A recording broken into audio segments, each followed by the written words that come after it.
Shalom teman-teman, saya Maria Jessica Cintari, mahasiswi Universitas Sanata Dharma, program studi pendidikan keagamaan Katolik.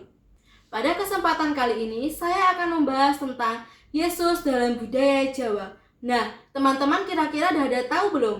Yesus dalam budaya Jawa itu bagaimana?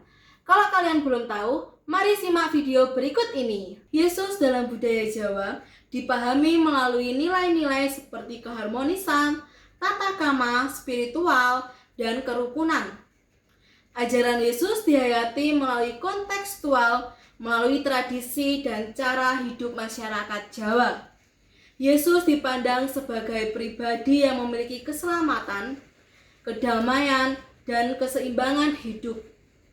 Sejalan dengan nilai Jawa tentang hidup yang rukun dan damai. Selain itu, budaya Jawa juga memiliki konsep nerimo yang dimaknai sebagai sikap menerima iman, namun tetap disertai dengan berbuat baik dan mewujudkan kasih serta keadilan, seperti yang diajarkan Yesus kepada kita. Melalui inkulturasi, budaya Jawa menjadi jembatan untuk memahami iman Kristiani tanpa menggantikan ajaran Kristus, sehingga tercipta keseimbangan antara iman dan budaya Jawa. Teman-teman ingin tahu contoh nyata inkulturasi iman Kristiani dalam budaya Jawa? Mari simak video yang akan saya tampilkan. Contoh nyata inkulturasi iman Kristiani dalam budaya Jawa dapat kita temukan di Candi Hati Kudus Yesus Ganjuran, Yogyakarta. Di tempat ini Yesus digambarkan dengan nuansa budaya Jawa, seperti dalam arsitektur candi, penggunaan pakaian adat Jawa, serta berbagai simbol budaya lokal.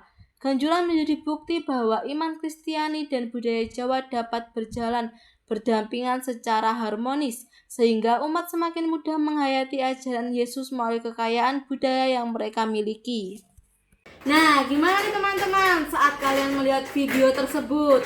Pasti kalian sudah membayangkan seperti apa Candi Hati Kudus Yesus Ganjuran. Mengapa kok bisa dilambangkan sebagai Yesus dalam budaya Jawa?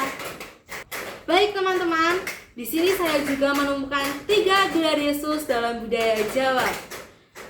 Yang pertama ada gelar Yesus sebagai Raja. Gelar ini mewujudkan konsep pangeran. Penggunaan gelar raja ini tidak merujuk pada kekuasaan duniawi, melainkan otoritas rohani dan membawa kedamaian, kesejahteraan, dan keadilan. Nah, teman-teman, mengapa gelar yang pertama Yesus sebagai Raja? Karena pada Candi Hati Kudus Yesus Ganjuran terdapat patung Yesus sebagai Raja yang digambarkan mengenakan busana dan atribut kerajaan Jawa. Yang kedua, gelar Yesus sebagai Guru Sejati. Dalam spiritualitas Jawa, seperti konsep Tauroh, Yesus diposisikan sebagai Guru Sejati, sumber kebenaran batin, yang mengajarkan kebijaksanaan dan menuntun manusia pada jalan hidup yang benar. Nah, pada gelar yang kedua, Yesus sebagai Guru Sejati, Yesus mengajarkan kita tentang kasih, pengampunan, dan kerendahan hati. Dalam pemandangan budaya Jawa, Yesus menjadi Guru Sejati yang menuntun manusia untuk hidup selaras dengan Tuhan dan sesama. Yang ketiga, gelar Yesus sebagai Ksatria.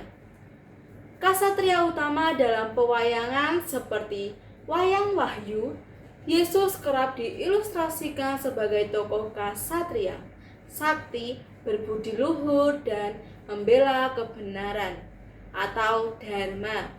Nah, pada gelar Yesus yang ketiga, Yesus sebagai ksatria itu karena tokoh ksatria dalam pewayangan Jawa, Yesus menjadi teladan dan melawan kejahatan dengan kasih dan memperjuangkan kebenaran dan keselamatan manusia.